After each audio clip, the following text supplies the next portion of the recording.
Hindi na umabot ng buhay sa pagamutan ang lalaking yan matapos barilin 8:20 ng gabi noong Pasko.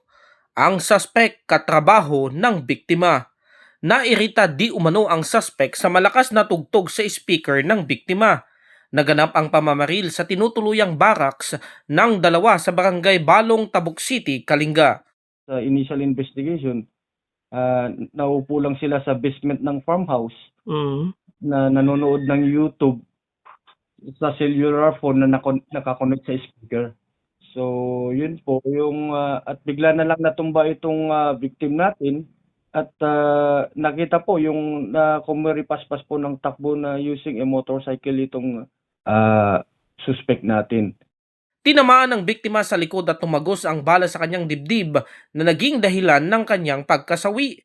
Na-recover naman ang isang basyo ng caliber 45 na baril sa pinangyarihan ng insidente. As of now, wala pang sinabi nitong suspect natin na nagkuhan.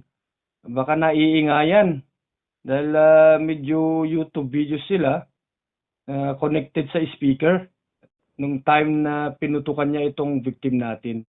Kagad namang nagsagawa ng hot pursuit operation ng mga pulis at hinarang lahat ng pwedeng daanan ng suspect.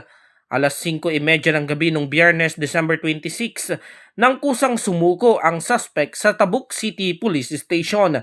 Mahaharap ang suspect sa kasong murder. Cesar Galasi, RNG News.